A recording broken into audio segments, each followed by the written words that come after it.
네, 안녕하세요. 수지라 개발이사 김우탁입니다. 오늘은 이제 수지라에 대해서 첫 번째로 이제 소개를 좀 시켜드릴 건데요. 여기 화면에서 보시는 것처럼 이 지금 보시는 이 화면이 수지라 인사급여의 첫 번째 화면이에요. 일단은 첫 번째로 항상 이렇게 그 붙여넣기 단계가 이렇게 있고요. 잠깐 화면만 보시면 붙여넣기가 있는데 대부분 지금 많이 사용하시는 게 이쪽 855번에 있는 월급제 포괄역산이고요. 이쪽에서 붙여넣기 작업을 한 이후에 저희가 이쪽 65번으로 이동을 해가지고 여러 가지 작업을 할 거예요. 근데 지금은 빈 방이기 때문에 지금 뭐 직원 수 4번 성명 시작일 이쪽이 텅 비어 있는 상황이에요.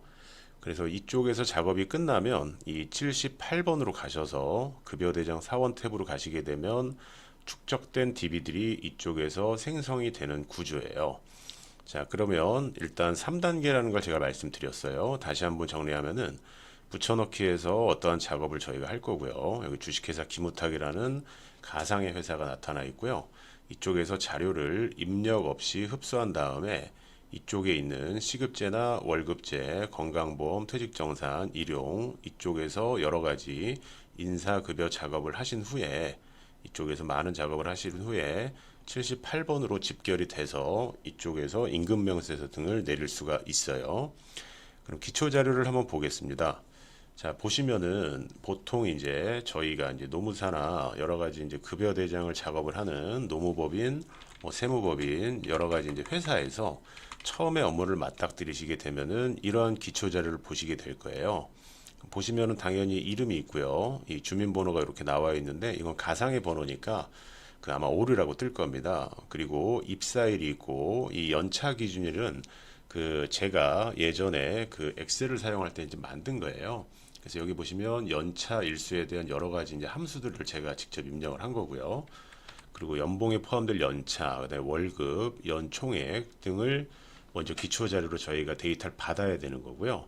그다음에 임금 지급을 위해서 여러 가지 총 시간 수가 있고 그 포괄역산 구성을 하기 위해서 여러 가지 시간들을 유저가 보통 이제 그 노무사 하시는 분들이 설계를 해요.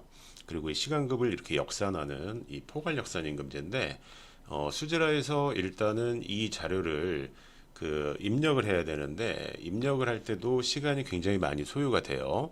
특히 1번부터 10번까지만 이렇게 있지만 이게 100번까지 나갈 수도 있고요. 여러 가지 회사를 하다 보면은 엄청난 데이터를 입력을 하셔야 돼요. 자, 이럴 때는 아무 고민하지 마시고 이쪽 전체 선택하시는 거 아시죠? 엑셀 아무리 못 쓰셔도 이 전체 선택은 아실 거예요. 그래서 오른쪽 누르셔가지고 그대로 복사를 합니다. 복사를 하신 후에 아까 말씀드린 6번 붙여넣기 목록에서 855번을 제가 선택을 해볼게요. 그러면 여러 가지 데이터들을 받아들일 준비가 되어 있는데 아무 쪽에다가 마우스 오른쪽 거 누르시고 붙여넣기를 누르시게 되면요. 이 코드를 제가 어떤 그 서열의 순서인 4번으로 한번 지정을 해볼게요. 그리고 요 파란색 성명은 읽은 거고요, 수지라가. 그리고 이 첫 번째 행은 필요 없으니까 학습 로직에 의해서 알아서 걸른 거고요. 주민번호, 입사일 이렇게 돼 있고요. 반드시 이제 급여 설계를 하기 위해서는 연봉 총액이 들어와야 되는데 이 연봉 총액이 여기는 연총액이라고 나와 있기 때문에 무슨 말인지를 수지라가 지금 모르는 거예요. 하지만 한번 이렇게 단추 버튼 눌러서 이게 연봉 총액입니다 라고 하게 되면 이 데이터를 그대로 입력 없이 수지라가 흡수를 합니다. 그래서 우측 하단에 있는 붙여넣기 시작을 이렇게 누르시게 되면 그 작업명을 이렇게 인식을 하는데 이 부분은 수정도 가능하세요. 근데 일단은 그냥 기본 값으로 확인을 눌러 보겠습니다. 자, 그러면 거의 빛의 속도로 그대로 흡수가 되어 있는 걸 보실 거고요. 이 좌측 상단에 있는 저장 후 닫기를 누르시게 되면 일단은 나중에 또 별도의 단원에서 설명을 드리겠지만 연차 휴가에 대해서 물어봐요. 그 연차 휴가는 근로기준법상 입사일자 방식이지만 회사의 행정 편의를 위해서 회계연도 방식으로 하는 경우가 있고요. 1년 미만자 같은 경우는 그 행정 해석에 의해서 저 같은 경우는 일할 방식을 권장을 해드려요.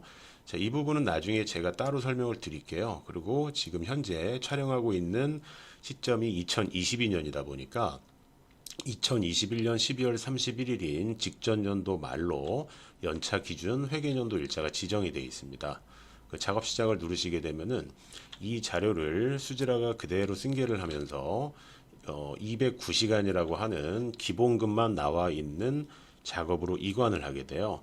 물론 그 다음의 작업들은 회사의 사정과 인터뷰 내역을 통해서 확인을 하셔야 되는데 현재 제가 설명드리는 부분은 붙여넣기이기 때문에 이러한 방식으로 붙여 넣은 거고요. 65번 탭으로 이동을 하시게 되면 월급 패턴 기초 정보라는 이 메뉴 하에 방금 제가 입력 없이 넣은 이 자료들이 쭉 들어와 있어요. 그러면 어떤 자료가 들어와 있냐면 이름 저희가 인식해서 들어와 있고요. 그리고 이쪽으로 가면 입사일자도 나와 있고요.